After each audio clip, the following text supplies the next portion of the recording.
important this. Yeah. I already put new section on my model, which is called examination. And there are already theoretical questions. So theoretical questions for the course with 7.5 points, and theoretical questions for the course 5 points. Mainly difference is that course with 5 points, many things are without proofs, which are asked for the larger course. Each exam will be 7 questions, 1 or 2 theoretical, and the rest are problems to solve. And each problem will cost 5 points maximum 5 points. We shall go through theoretical questions, and I shall try to explain what I want. And then I will also give you kind of training material for practical questions. So this is more or less first steps towards examination. If you look, I suggest you maybe already today to look to all these theoretical questions to see that course is very large. So maybe it's not enough 1 week to prepare. Maybe you should go through and look to these questions. Okay, now we're back to our topic, which was Fourier transform. Fourier transform. And I shortly repeat for you what was done during the previous lecture. First of all, we introduced Fourier transform of function f as such integral. It is also denoted f.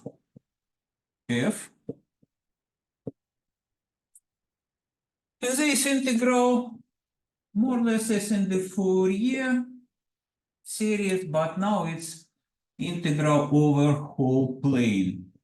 And here is exponent I x y dx.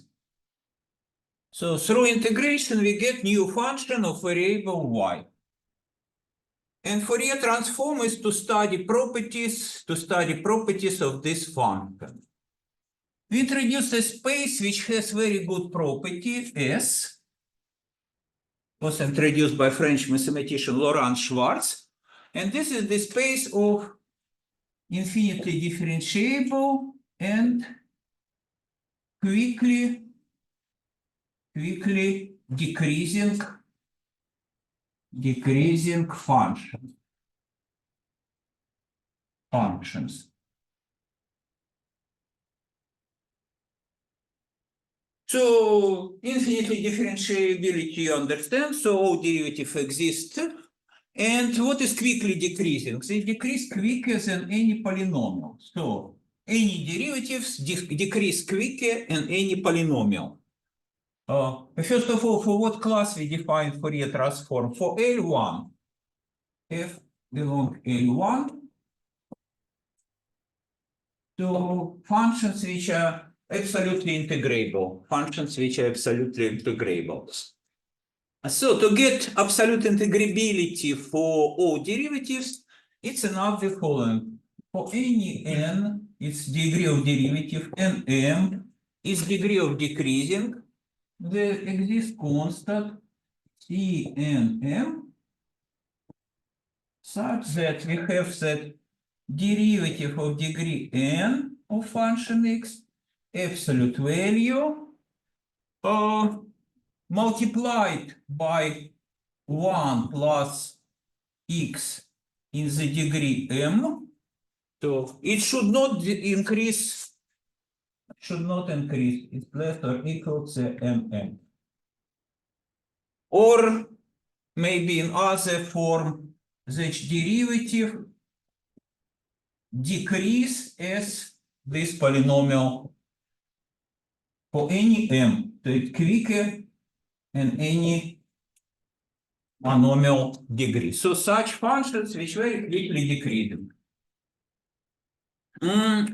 Examples of such functions. The simplest example of such fx is some polynomial px, multiplied by exponent minus alpha x squared. Or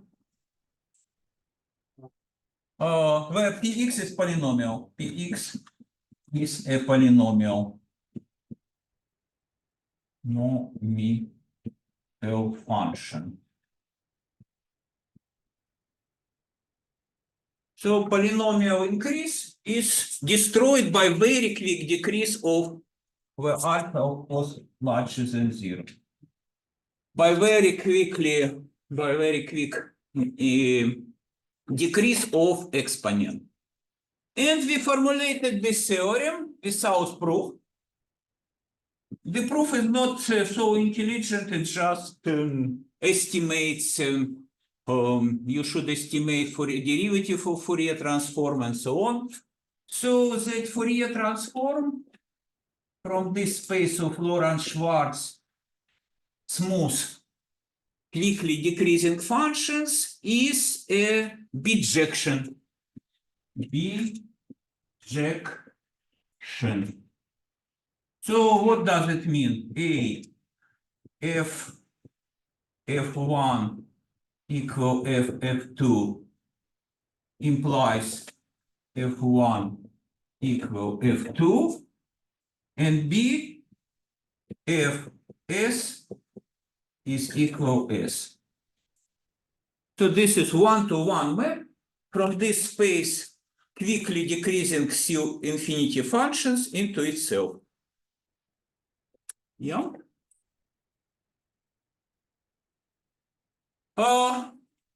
So this operator has inverse. So in S,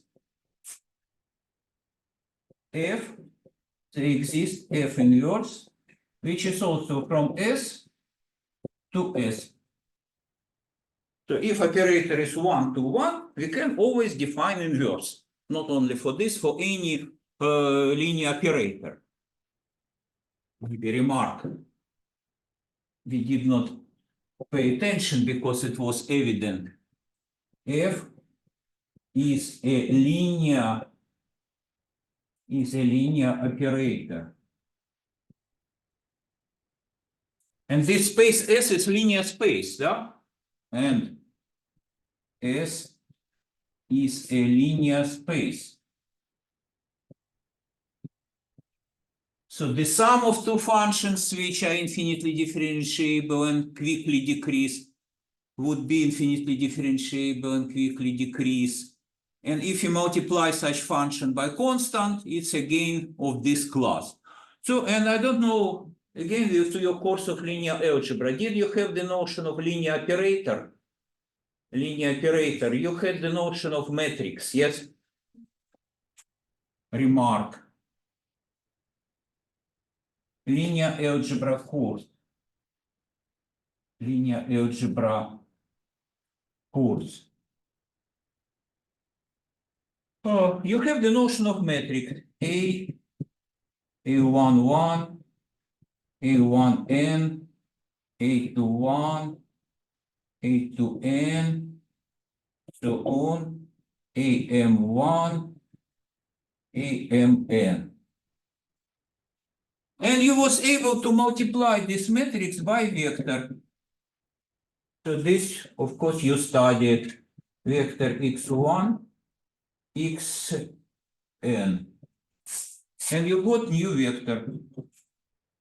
So if you multiply matrix by vector, you will get new vector. So it was the main business of the whole course of linear algebra. Now, this operation, multiplication of matrix by vector, has two properties. First, if we apply to one vector plus another vector, the sum. Multiply matrix to the sum of vectors is the same as matrix multiplied to the first plus matrix multiplied to the second. So it is additivity. So this map, so any matrix determine a map from linear space to linear space. So this map is additive. And the second property, if we multiply vector by constant, this constant can be here. Lambda we can consider linear space now even over complex numbers, yes? So we can consider these functions can be even complex valued. So lambda belong R, or it depends what kind of space we want to consider. If you want to work in real space, lambda is real. If you want to work in complex space, and these coefficients can be complex, no problems. And coordinates of vector can be complex numbers. Multiplication is multiplication. So the main property of C is that we can do the same operations in real numbers. Yeah, so this map has these two properties. Or we can unify these two properties as if we multiply A to the linear combination of two vectors. Then it is linear combination of images.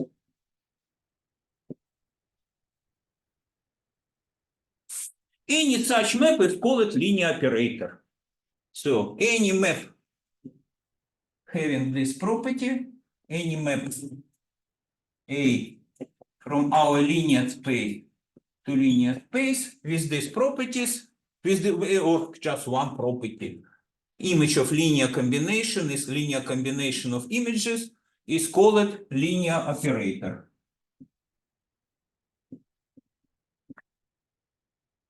Linear operator. In finite dimensional case, any linear operator can be represented as multiplication of vector by matrix. So in finite dimensional case, any map with this property from linear space to linear space can be represented as multiplication of matrix by a vector. But we can consider linear operators even for such space of functions. So this S is space of functions, but it's also linear space. If, as I told, the sum of functions from S is again in S. If we multiply function from S by lambda, we get again function in S. So here we can consider linear operators which have this property. Fourier transform is such linear operator because Fourier transform is given by integral.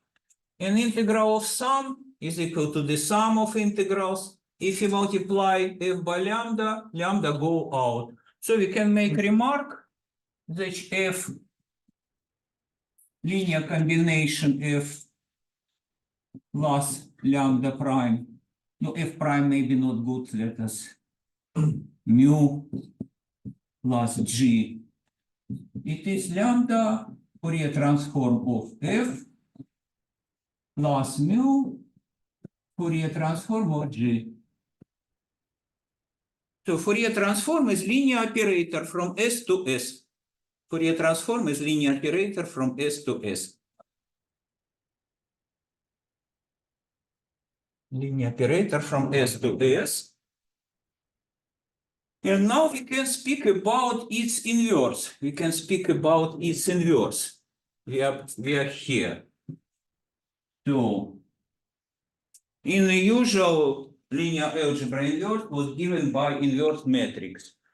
But here inverse of linear operator is just another operator which. So this was some recollection from linear algebra. It's not related to our course. Now we go how we can write this inverse operator. And we can write it in very similar form to the operator of direct Fourier transform. So this inverse operator. Okay, we don't need more matrices. We shall not work with matrices.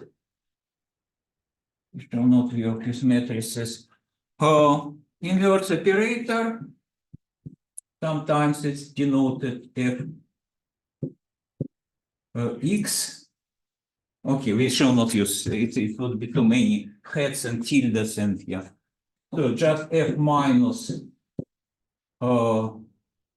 g x is equal 1 square root of 2 pi, integral from minus to plus, and here is gx, and the same exponent just minus x, or maybe y dy.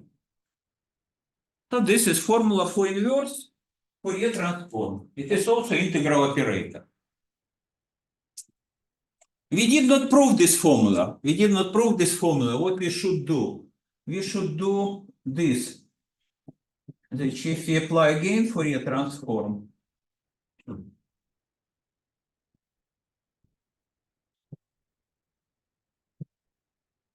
we should get G. I can write how it's look, but then it would be one integral which is not easy to calculate in something in usual sense. In usual sense, because it's very easy in theory of distributions, but we did not study the theory of distribution.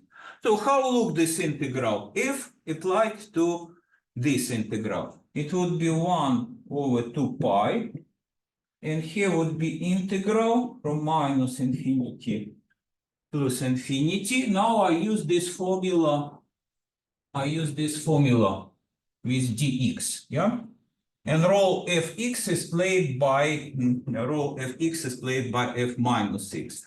So here is dx e minus plus ex. This is direct Fourier transform, yeah? Yeah, and here is this second integral gy minus exy dy. Now we use this tradition, which is always, if you see two integrals, unconsciously change the order of integration. So it would be 1 over 2 pi. Here is, it is inside, yeah, inside bracket dy. It would be integral from minus infinity to plus infinity. Here dy gy, and here what this is, what is called singular integral, because it is not so good. It would be following integral. It would be following integral. So it was dx. I don't like that it is x. Some way it is not good because we should have some variable out of integral, yeah? So variable out of integral, so it would be f, so it should be Fourier transform, yeah, and then of x, and here is Fourier transform of this. Here should be another variable, for example, not x, but psi. And this should be a function of psi. So there is function phi of psi. Because Fourier transform should be function of some variable. If we apply this, it should be some function of some variable, but before all variables should disappear. So now we have such strange integral I y x minus psi dy.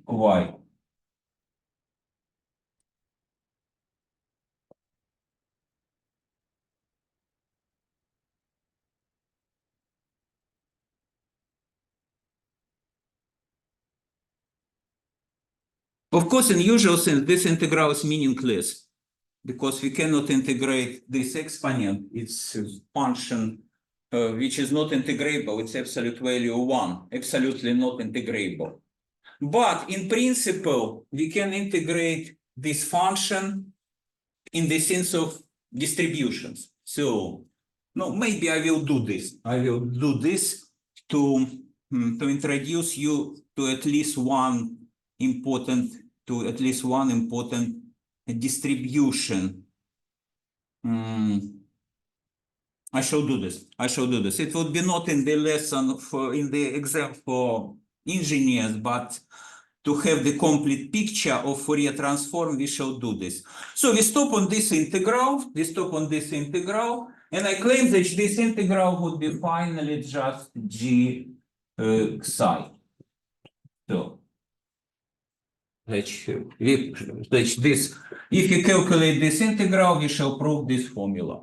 If you calculate this integral, which is not usual integral, it's strange thing, we shall get this formula.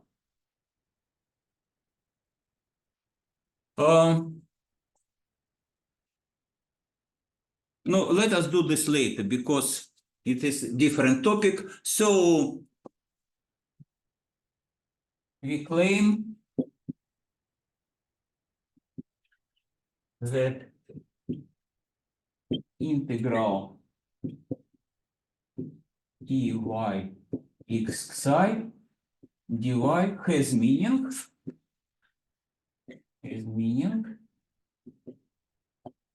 And it would produce such function. It's again not good. Somewhere we should have another variable. So dy, and here is variable dx. It's variable dx. It's again not good.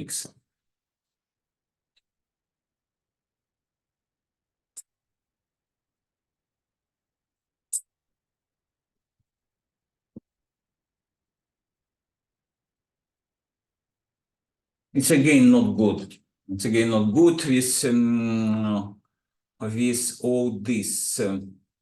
So this is inverse Fourier transform of G. It should be some function. It should be opposite. It should be x, function of x. Then we take Fourier transform of this function of x, and we should get function of psi. So finally it would be the following thing. It would be x out, and here would be psi minus y. So this is Fourier transform of some function of x.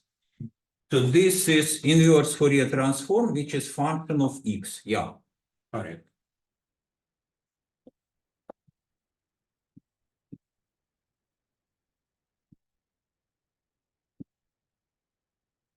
Yeah. And here is d, here's dy, here's d, which we change order of integration. Now it's dx, yeah. So dx. Oh, so finally everything is correct. Beside of this strange integral. For mathematicians, this integral is totally meaningless, but physicists need to calculate it in quantum mechanics. They permanently calculate such integrals. Okay, so in some way we are here. So we claim that this formula is correct. We motivated this by this calculation, which was not completed, and we will be back. So now by just saying that this formula is correct, we go further. Because it is a lot to do. Okay, so now we go back to this primary definition of Fourier transform. And what we did at the following lecture, we found what is two formulas. What is Fourier transform of derivative, for example. If it is Fourier transform of derivative, a function is very quickly going down, so in this point is 0. Then when we integrate by part, so here would be f prime, we put it here, integrate by part, so it would be derivative of this function with respect to x. It would be ey ff. So this is the basic formula. That derivative is transferred into multiplication by y, iy, by dual variable or conjugate variable. Generalization is straightforward. If derivative of order n, it is iy. There is also minus because integration by parts. N. So this is first block of formulas. This is one of possible theoretical questions on exam. Yeah, just derive this formula. No, or just this. One-time integration by parts. Another formula, what would be derivative of Fourier transform?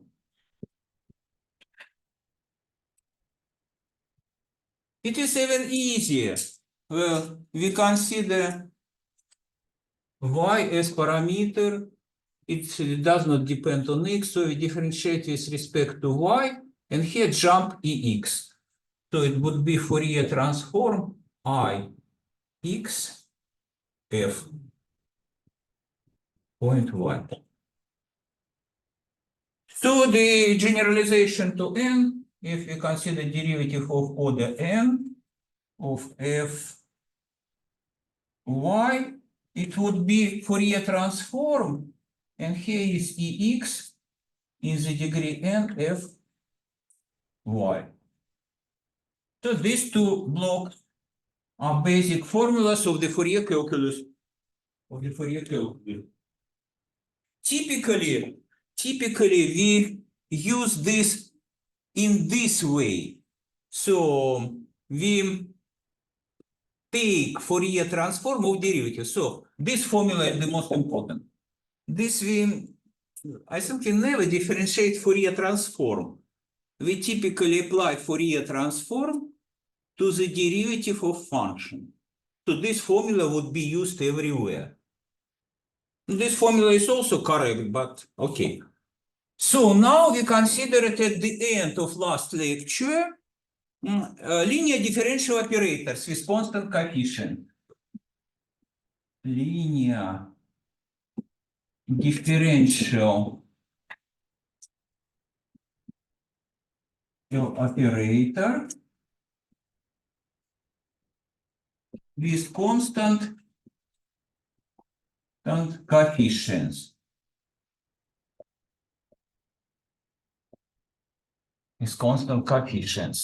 Now, who is this? Take polynomial px, a0, a1x, an xn. Coefficients can be even complex. Ak in complex. And then instead of x, we put our differential operator d dx. So p d dx is this a0, a1 dx, an, and here is derivative of the order n, dxn. Now, how I apply this operator to function, to some function f? Multiply it by 0 plus a1 first derivative, and so on, plus an derivative of the order n.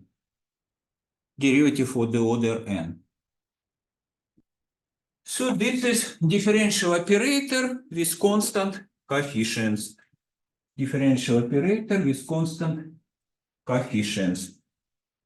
Maybe I would leave this for future. Yeah, maybe I would leave this for future.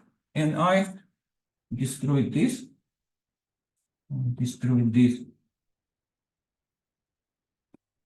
Now we are interested in such differential equation. P d dx applied to function f x, and it's equal to some given function g.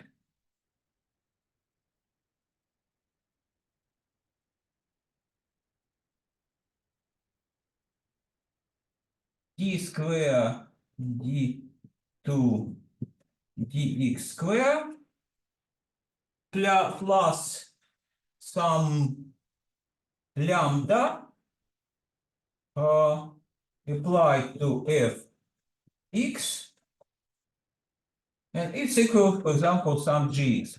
Or it's better I write what they use m squared. This is square of mass of particle. So, for example, this is given, and they want to find function f. They want to find function f. Now, how we solve these equations? This is very standard machinery for any of these differential operators by using Fourier transform. So we apply Fourier transform for both parts, f p d dx f equal f g. And then we know that if we started to apply to derivatives, they appear these guys. So it would be polynomial, and we put here, instead of variable, we put this. We put this minus e I yeah f y tilde Fourier transform and equal g tilde Fourier transform. And this is now our algebraic equation. So the main idea of Fourier transform is transfer differential calculus into algebraic calculus. So this was the idea. Because derivative of something complicated by multiplication is simple. So now we can find f as g tilde f y divided by this new polynomial I y. No, here we need complex numbers because here is Fourier transform. It's not polynomial of real variable. And now we should find our solution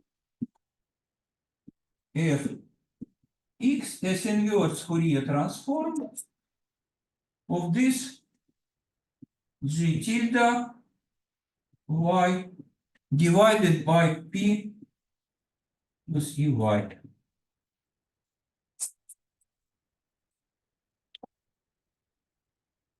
Very often it is useful to take into account that in fact this is product of two functions. This is inverse Fourier transform of one function, which is this.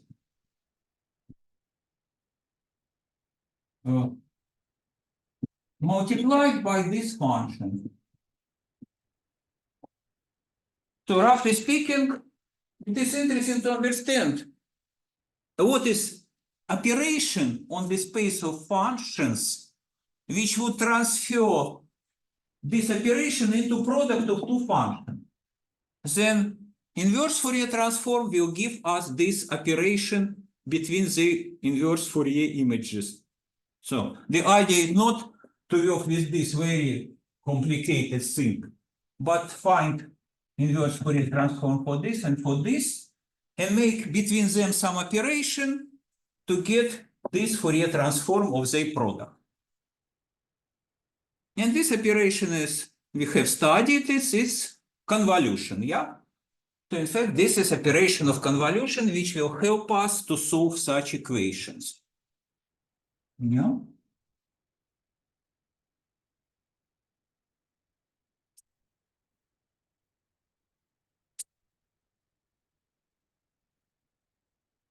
Yeah. So what is convolution? We take two functions, f and g. Both are integrable. So it means that each integral is less than infinity.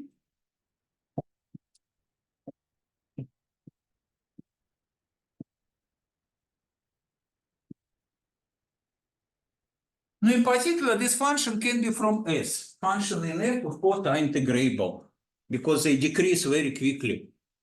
And then we define new function, denote it, for example, f g as function of y, for y, and its integral from minus infinity to plus infinity, and here is fx, and here is g. We did a mistake many times last time. I think it's y minus x dx. Yeah.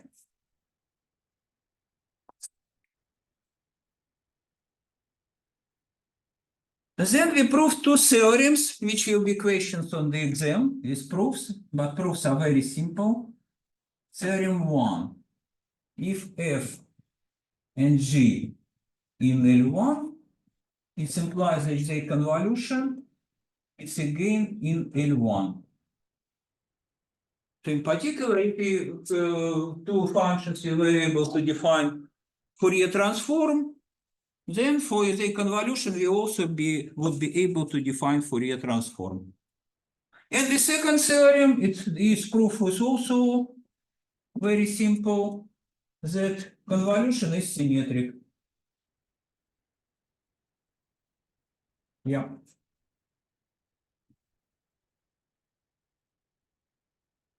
Now we proved another theorem, theorem 3. Theorem 3. The Fourier image of convolution of two functions equal square root of 2 pi product of Fourier images.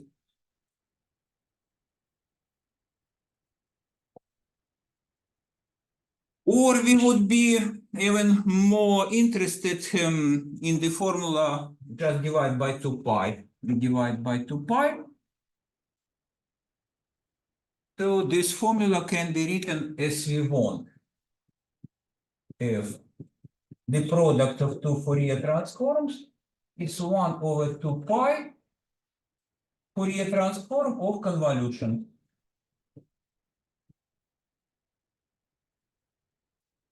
So now if we apply inverse operator, in principle, it seems that you even do not need the form of this inverse operator.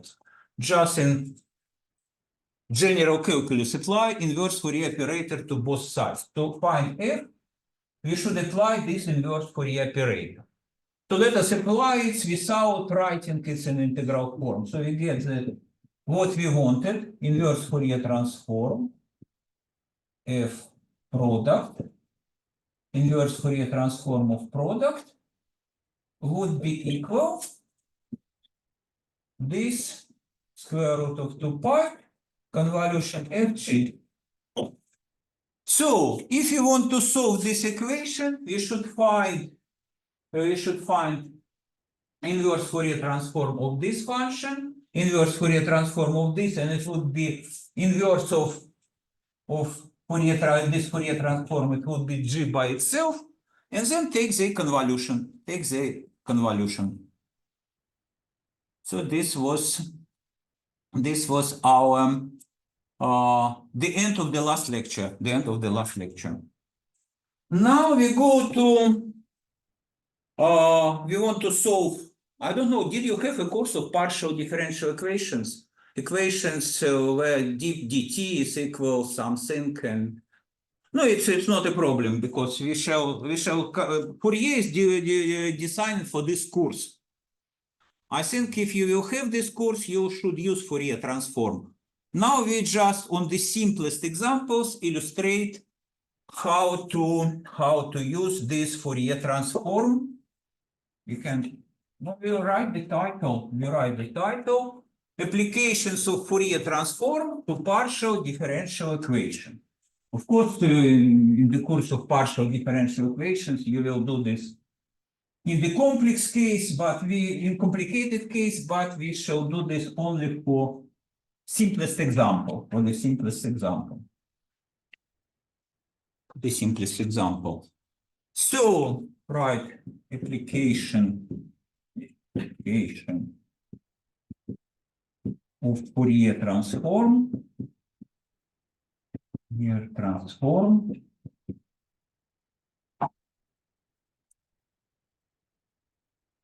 To, let us write just differential equations.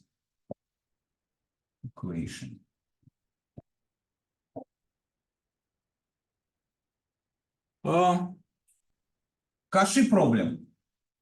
Cauchy problem. It's the main problem which is everywhere in physics, engineering, everywhere. We know initial conditions of some quantity, and we want to find this quantity, how it's evolved in time, how this quantity evolves in time. So let us write some equation, derivative with, so we have function of two variables t and x. So t is time. How, for example, we shall consider example of heat conduction equation, how temperature develops with time. For example, we will have some body. This is x coordinate, and this is t time. Tx is temperature in this body, in the point x, at time t. And we want to find how to find this temperature. So it is done by differential equation. It is done by differential equation. We write very general Cauchy problem, the most general which is possible. Let's look in the following form. Derivative of degree m utx dtm. So this is derivative with respect to variable t. X is considered as frozen, and we differentiate with t. No, partial derivatives you have studied, so there is no problem. Here we put our arbitrary differential operator. It's applied Tx. And now we need initial conditions.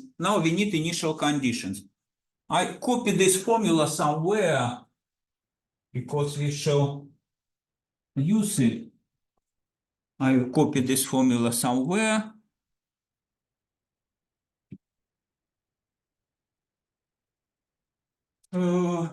Inverse Fourier transform. You can write f tilde f tilde g o tilde, yeah, it's equal 1 square root of 2 pi f convolution g. Yeah, so this formula, we can destroy this. Now we can destroy this.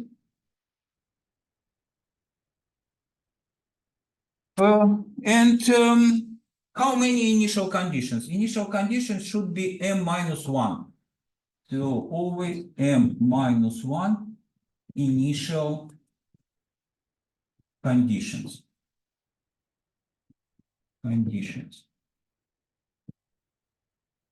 So it should be derivative of degree m minus 1 with respect to t. And value in initial instance of time. So there is some function tm minus 1 of x, and so on. And here is finally derivative of the order. In fact, it would be m initial condition because the first is derivative of order 0. So m minus 1 is correct, but here is m. Because derivative, if you count from 0 to m minus 1, it would be m. And just value of function, it would be phi0 x. So this is general Cauchy problem. So we have the value of function, then its first derivative, and so on. And then we should solve this equation if we know initial condition. So it is the most general Cauchy problem. And it is of the interest mainly for mathematicians because it's happened. Why? I think nobody can answer to this question. That everything in nature is described by equations where m is less or equal to. So m is either 1 or m is equal to. So in nature, there are no differential equations where included derivative. It's no more is maybe too general statement, but I have never seen real good applicable equations where m is, for example, 3 or 4 or 5. There are some people who are outsiders in science. In sciences, everywhere there are some people who don't follow the mainstream and they try to develop physics where their derivatives of order higher than 2. And they get some interesting results. They resolve some paradoxes, but other people consider that they are wrong. Yeah, so this is this case. So now we make a break, and after break we shall study one concrete differential Cauchy problem for one concrete differential equation for heat conduction equation, and here derivative with respect to t is 1. Derivative with respect to t is 1. So now for break we stop recording. Stop recording, pause, for example. Recording is in progress. There is very good question. We want to solve such very, very complicated equations and so on. But for example, we have just this equation. X prime, no, wait, maybe better, f prime is equal some function or one x prime, yeah, x prime. So the variable would be t. So dx dt is equal some function of t. If you apply Fourier transform to both sides, f dx dt is equal f g. And if you know what happened when we apply apply Fourier transform to derivative, they appear minus it, and here is fx equal fg. And according to our business, we should define fg. No, minus I go up with just I divided by t g. And now we want to find Fourier transform. Inverse this, let's say it would be another variable. It's better to have variable, for example, psi. What's variable psi? Now we in very this situation. So this is inverse is inverse. So now we should find inverse Fourier transform of 1 over psi. And this function is bad. It has singularity in the point 0. This function is bad. It has singularity in the point 0. What is possible to do? It's possible to do. And first of all, we should define this function as function without singularity. So how we can remove singularity? Psi is a real variable. So to remove singularity, let us do the following: plus epsilon or small delta, no, epsilon I. So we move into complex plane. Now of this function, no, it's some computations, but we can find inverse Fourier transform. But it would be not what we want, because here is epsilon larger than 0. And then it is So call it procedure of regularization. We take limit go to 0 of this function which we can calculate epsilon I, and this would be our f minus 1 over xi. Fortunately or unfortunately, this limit does not exist in the usual meaning. It exists only in the meaning of distribution theory. Maybe if you have time, we will discuss this because it's also related to this integral. This is more or less the same story, how to regularize divergent integrals. Surprisingly, this business is very, very powerful in physics, especially in quantum physics. So in quantum physics, all quantities have singularity. And the origin of these singularities is not clear. One of the ideas is that energy of vacuum is infinite. So roughly speaking, we are on the top of mountain, beyond us a sea of infinite energy. And when we start calculations, this infinite energy coming from in calculations. Mathematics is stronger than our view to nature.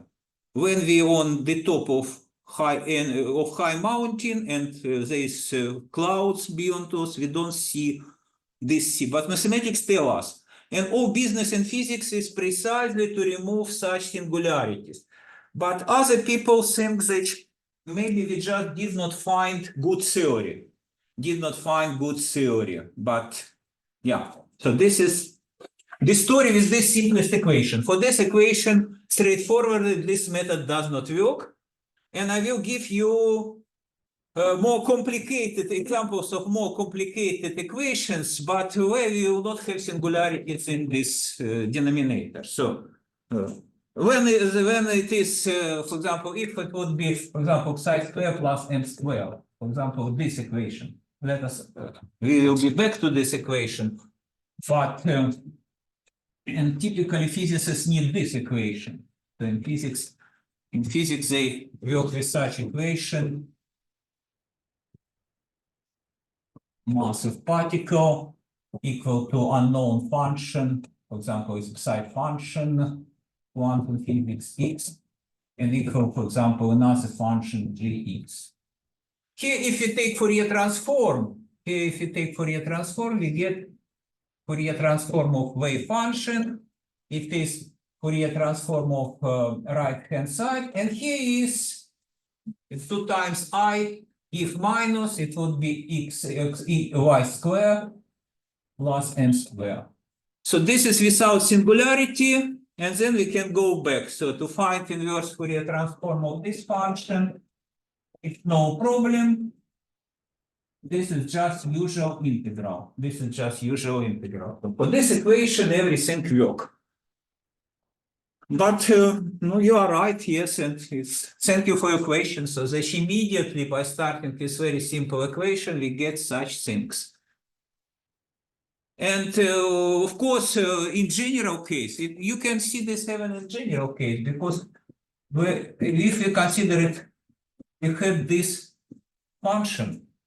There was polynomial. If you have differential operator, we put it's transferred to polynomial. So we should be able to find such integrals.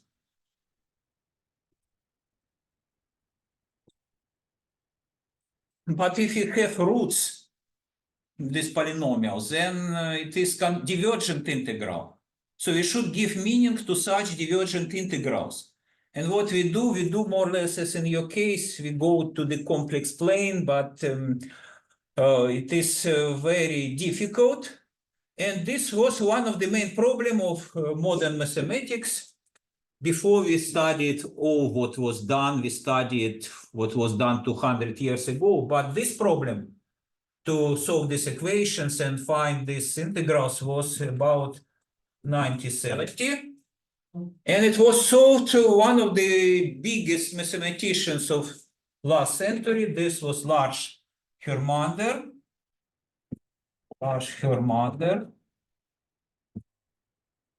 And he lived very close to Växjö in Lund, and he was many times here in Växjö. So he solved this problem how to, it's more or less the same procedure, but when there are many roots, they are very complex contour. And if there are many variables, typically people need many variables, then it is very difficult problem. And Lars Hermander solved it, yeah, and he became famous, but people do not like him because he was not so good with his colleagues. In Sweden, everybody considers that you are all equal. There are no great people. People are equal. And he permanently demonstrates that he great. So when I first time came to Växjö in 1997, my Moscow friends recommended me to him, and I came to Lund, and I was sure that all people love Lars Hermander to work in the same corridor with great people, guy, but people were very lucky. No, he did very terrible things. For example, here in Växjö, our school in mathematics was created by Anders Tengstrand. He created everything, and he was his PhD student. And he got a problem, and he worked on the problem 2 years.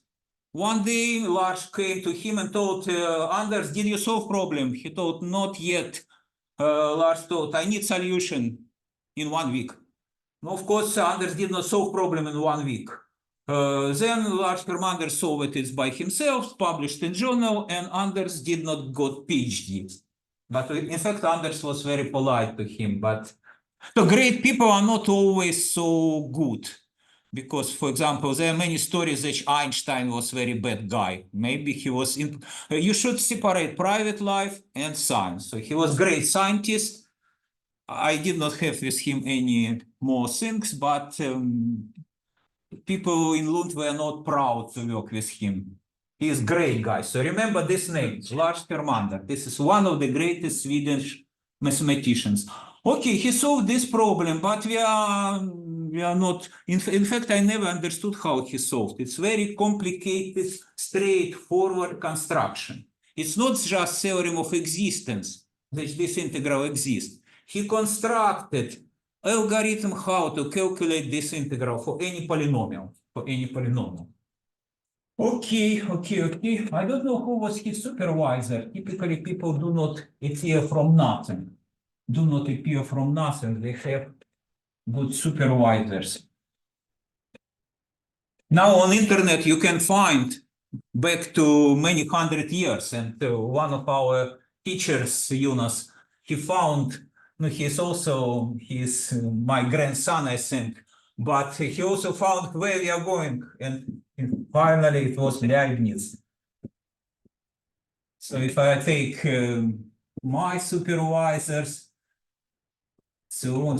Of course, I was lucky because at some places was Kolmogorov, Kolmogorov, and he had some great German guys, and he ran to Leibniz. It's interesting that maybe he is 100 years of German supervisors. Then appears Luzin, who was in France, and then Kolmogorov. It's a good application of artificial intelligence, that you can find where you came. I think somebody was also beyond Lars Hermander. Typically, people are not just born by great people. Somebody should teach them. Okay, so now we go to this equation which is solved, and which is textbook example. 1/2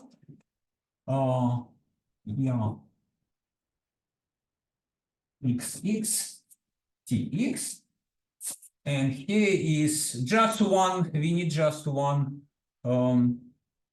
t0x is equal 5x. Heat conduction equation. Maybe if you will have course of partial differential equations, your teacher will derive it at least for engineers. Of course, it's interesting to derive it. What is described? We have very long body, one-dimensional, because x is one-dimensional variable, and each instance of time we measure its temperature. So we had initial distribution. So for the initial instance of time, for example, all heat was concentrated practically in one point. It was such spike. Then we would like to see how heat is distributed in this body, and how temperature, you suspect that temperature would increase. You suspect that it would be distributed longer and longer in this body. And this is, your intuition is described by this equation. The same equation describes the basic equation in probability theory. I never found connection between heat conduction and probability. In probability theory, just describe how probability to find particle in the point x changes with time. So in probability theory, U is probability. So we know the probability to find particle in the point x. For example, it was very, very high. And then started some dynamics, diffusion, it's diffusion equation. So particle interact with random environment.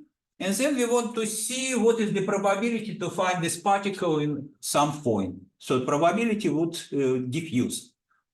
So heat conduction equation, and in probability theory, it's also diffusion equation. Why it is the same equation? Not clear, not clear. Not clear. How we solve? We solve by our machinery. We apply Fourier transform as to variable x. He plays the role of parameter. He plays the role of parameter. And f with respect to x. We apply Fourier transform with variable x. And t is frozen, it does not take part in integration. It is has nothing to integration. So what we get? We get if u tilde with respect to x, it's just parameter, d. And now y becomes, there is no more derivative with respect to x. So we can write usual derivatives dt. No, there was partial derivative because there were two different derivatives, t and x. And now, after Fourier transform, derivative with respect to t disappears. So this is just dt. Here, two times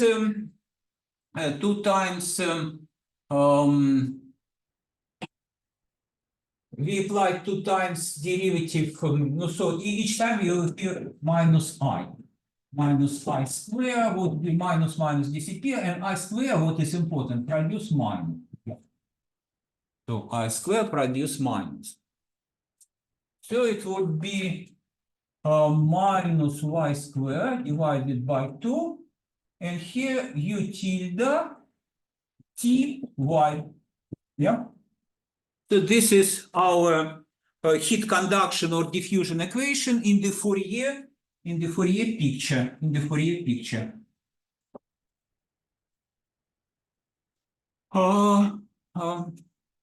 Okay, and we also should have Fourier transform of initial condition. So we get this.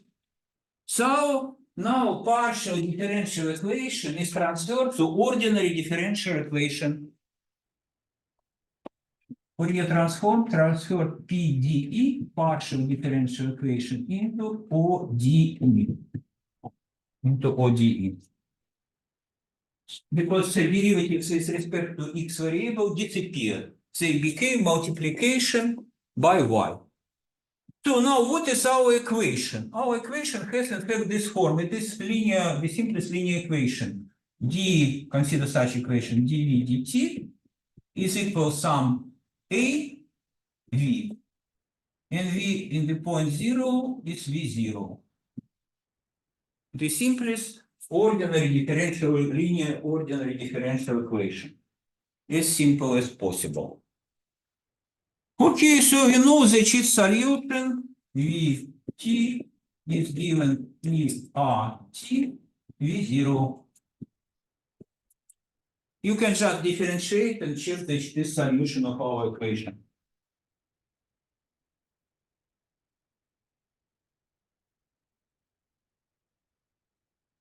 So in our case, who is R?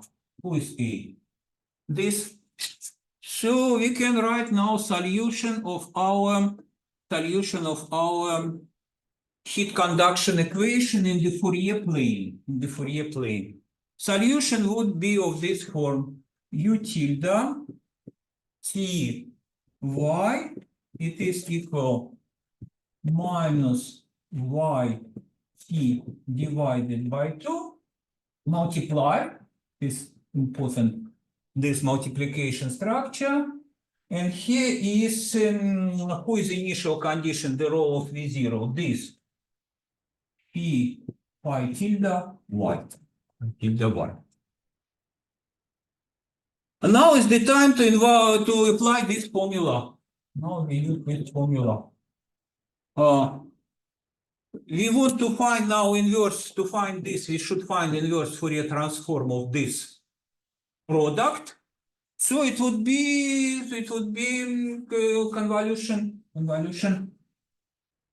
Not good to destroy equation, but okay. It would be convolution. So our UTX would be 1 over 2 pi.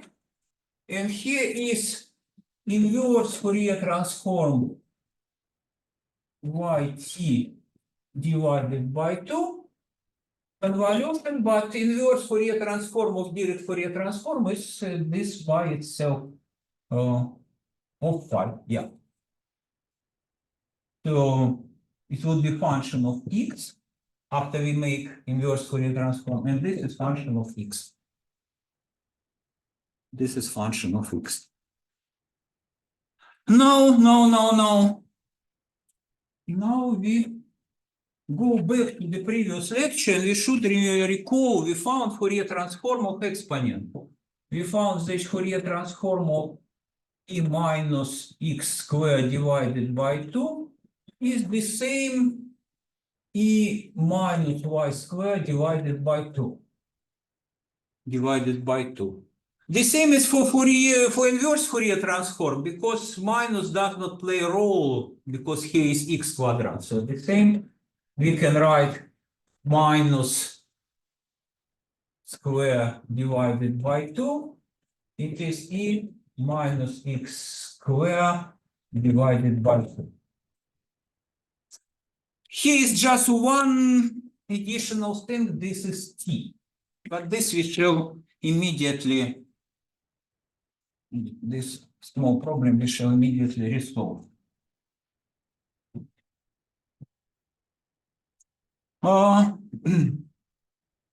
So we would like to calculate this integral, but with t. Yeah, so we want to this integral square root of 2 pi from minus infinity plus infinity, and now not just minus yt divided by 2. Here is e minus I x y dy. Yeah, so this thing we want to find. And we know the answer when there is no t. The answer when there is no t, we know. So if we just write this integral, we get this. So now we should just make change of variable to this t disappears. So let's introduce a new variable, for example, x, y, u, for example, such that u is equal y square root of t. So u square is precisely what we want, y square t. There is nothing complex analysis, nothing, just plain change of variable. So du is equal dy square root of t, because it's derivatives, variables of derivations are this. T is parameter. T is parameter. parameter. Is a parameter. So, or dy is equal du divided by square root of t. So this integral is 1 square root of t, and our previous integral, which is integral from minus infinity plus infinity minus y minus e xy dy. No, u du. So, and the answer would be, it should be function e minus x square divided by 2, and the only thing which is appeared, square root of t. So the only difference, this t here generated square root in front of our previous answer.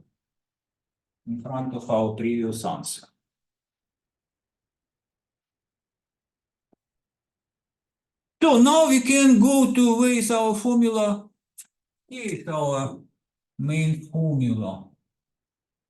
So we should find. Now we have everything. We have this inverse Fourier transform, and now we should make convolution with initial condition phi. So our solution of heat conduction equation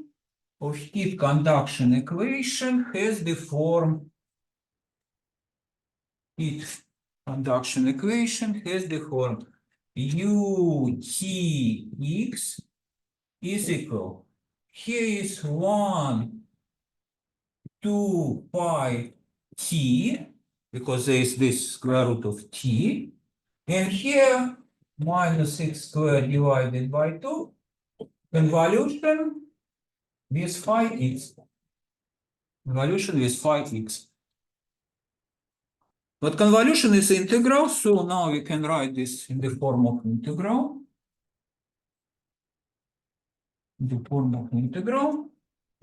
And we get the famous formula, was more or less the greatest event of the 19th century. No, I think maybe Fourier got this, around this. And these are humans. You got the, I will write this formula. And Poisson developed it by himself. So it is integral e minus x square minus y square, integration parameter y square divided by 2, and here is phi x minus y dy. So this is Poisson formula. It was also French. I think he derived it without Fourier transform. Just he heuristically wrote this formula and then checked that it's satisfied to heat conduction equation. Of course, we can write in another way. We know that convolution is symmetric. So the same formula can be written UTX is equal 1 to PT, and here would be phi y, so convolution other way around, minus x minus y square, or some ways mistake, it should be if I was too quick with this integral. I write the right answer,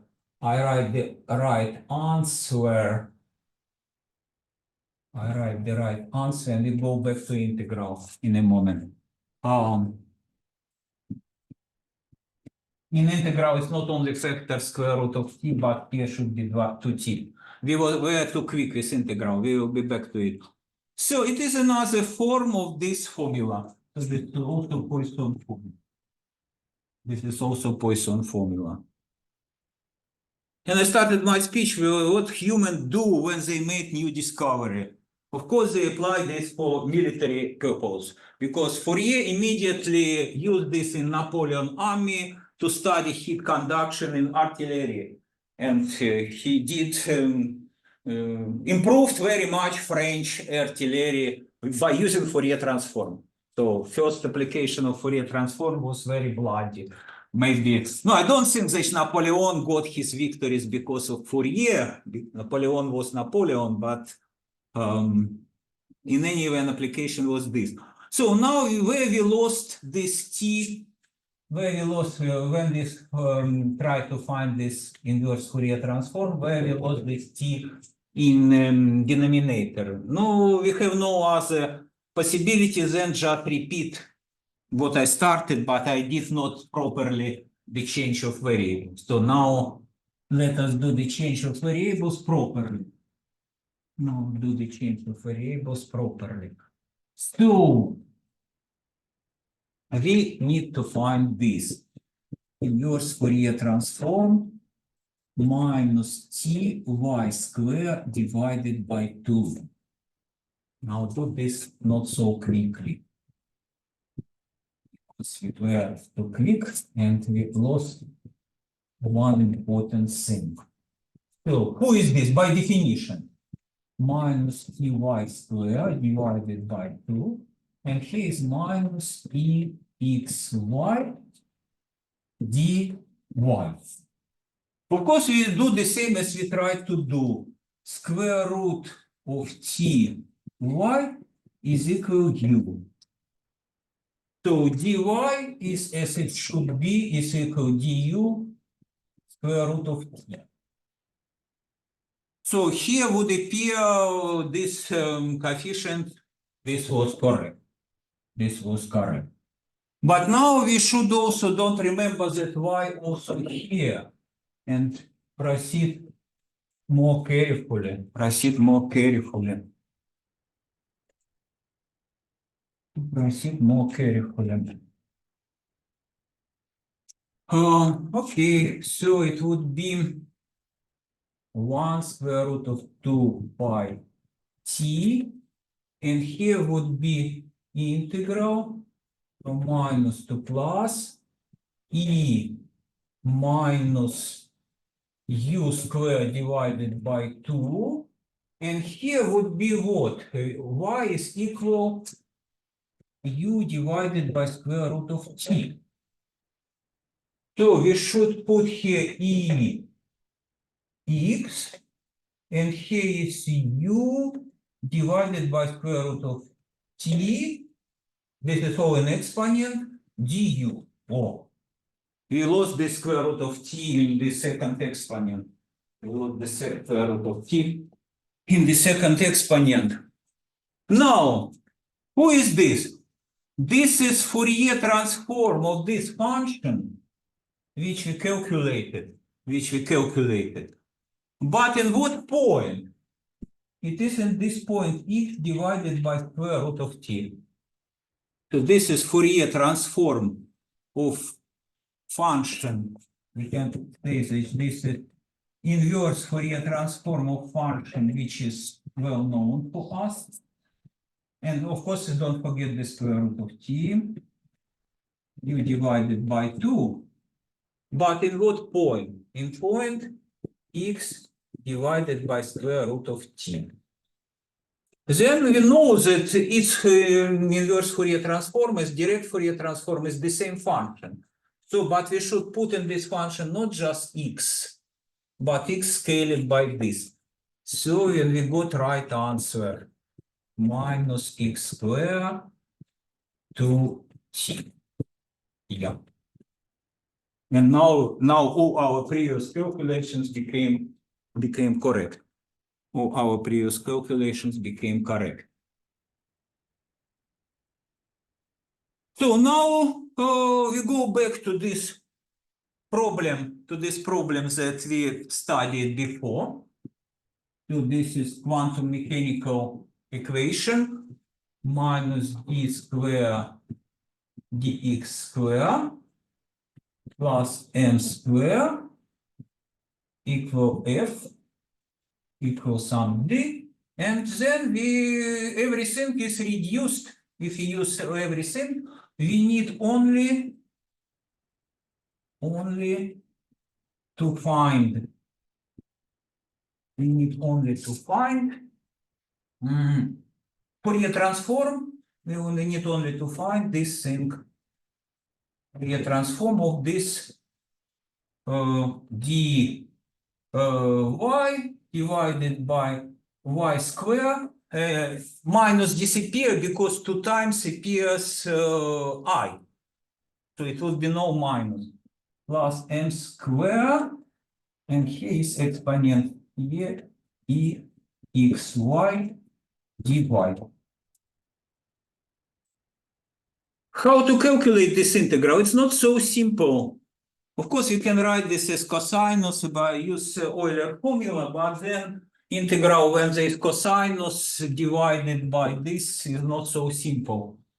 It is precisely this case as was with this when we use the contour in the complex plane. We should go to complex plane.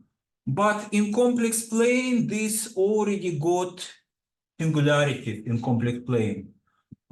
X square equal minus m square. So y equal plus minus I m. So these are two singularities. And we want to calculate integral over real line. We will not finish this, but I just write you the picture. And it's take long time to calculate this integral, but it's good training in calculation of improper integrals over real line by using complex analysis. So we are on the real line. It looks like there is no meaning to go out, but let us go. We take r minus r. Here is our imaginary line. Here on this imaginary line somewhere is M point. Now take radius r so large that this point is inside the contour. This point is inside the contour. Then put this, and now our function and right function is a complex function, yeah.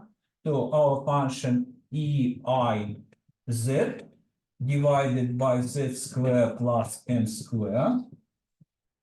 So now we work with complex function, and this function has singularity in this point, and since EXZ has the form z minus IM z plus IM. This is the pole of first order. So this point is the pole of first order. It is a pole of the first order. And by using the simplest formula for calculation of integrals of singular functions, we get that this integral is 2pi residue in this point.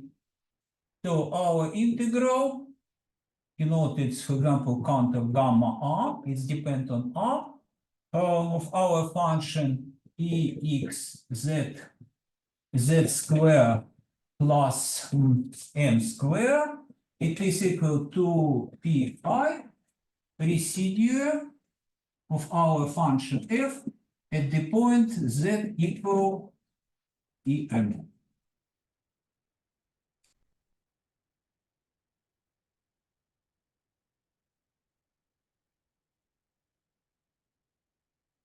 This we can calculate. You can find residue of this function. It's no problem. The only problem is in this point.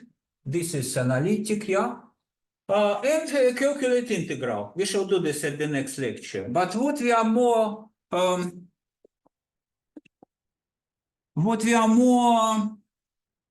is the bigger problem? That in fact we need not this integral, as usual. We need only this part of our integral. So we should expect that this part will go to 0, this integral over half circle will go to 0 when r go to infinity. So what we should do, and this is really important to do, and this is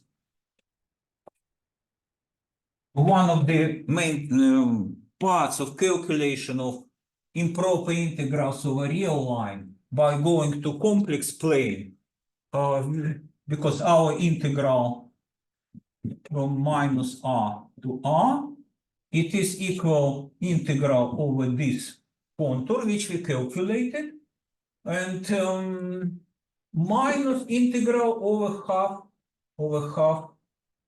circle, integral over half circle, also depending on r. And we want to prove that this go to 0, r go to infinity. That this integral go to 0 over half circle, then we go to infinity. For this, let us try to understand how look our function on this circle. So on this circle. So our function is I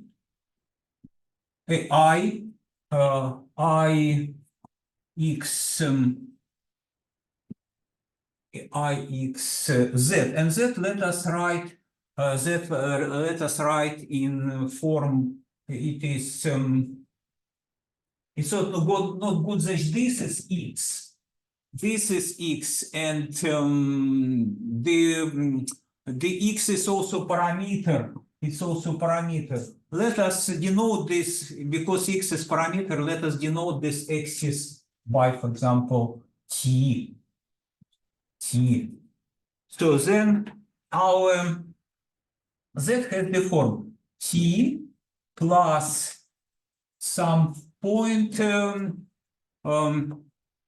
t, and here is point on this circle y. I think it's better to represent z in polar coordinates. Yeah. Then the role of t does not play any role. Z we can represent on this half circle as some number, this radius r, and here is e theta, and theta goes from 0 to pi. Theta goes from 0 to pi. No. What we have this exponent ex, here is r, and e theta.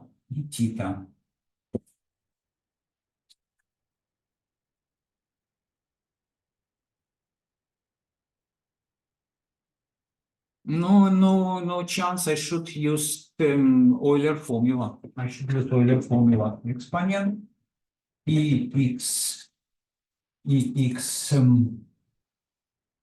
r. And I suspect that we should consider two cases, x positive and x negative. Yeah, this is not so simple, but in any event, we are going step by step, pi sinus theta. Yeah. Now, this guy, it is not important. It is, so these are two exponents. Exponent ex r cosinus theta, and this is 1. Absolute value of this is 1. We are interested in the second part. The exponent I by I is minus, and we are dreaming on minus. We want that it go to 0. Minus x r sinus theta.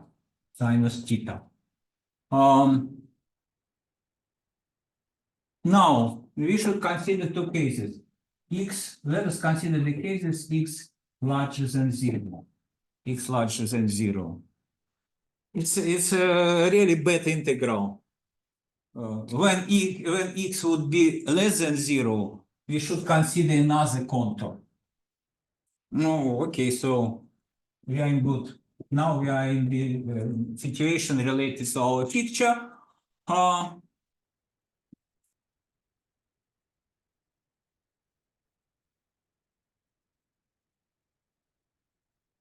now the problem with sinus. How sinus behave when what is the graph of sinus? Theta is P divided by 2. P divided by 2 is pi, and sinus going, it's approach 1, no? It's P pi divided by 2.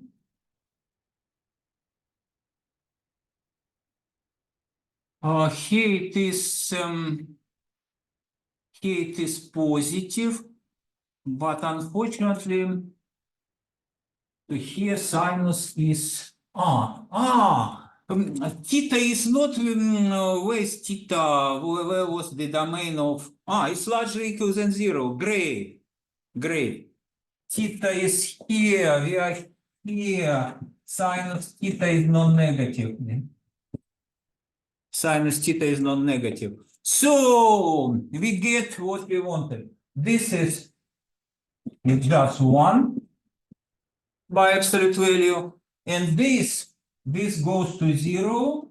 This goes to 0 when r goes to infinity. This goes to 0 when r goes to infinity. So the integral over this is going to 0, and denominator is 7. Denominator is also r square. R square, it is also going to 0. So if x is positive, we proved that this integral goes to 0, and our formula will give us just this answer. If x is less than 0, we should go to integral which is here. So it would be this one. And more or less we shall see that when we are here the angle would be from minus pi to 2 pi. Yeah, so here sinus would be negative. Here is or from minus pi to 0. Yeah. From minus pi to 0. Here sinus would be negative, and here we can consider x less than 0. Yeah. So we will get two answers. One answer give us residual in this point for positive x, and another answer will give us residual in the point minus im for negative x. No, I shall complete this next lecture, and it's okay, it's enough for today. Next lecture, we plan to finish with Laplace transform and then go through questions, try to repeat and maybe train more on such problems, calculation of improper integrals by using complex contours. It's what is interesting, it's very main business, precisely not mathematicians, but physicists and engineers. You permanently do these integrations, and very often it's a big problem to understand where you select your contour. Here it is clear, it depends on the sign of x. But in physics, there is also such thing as relativistic invariance. You should get right answer. And the main lesson, I don't know by what reason, always physicists integrate in the upper plane. It gives a right physical answer. My impression is that they don't know why, but they do this in the right way.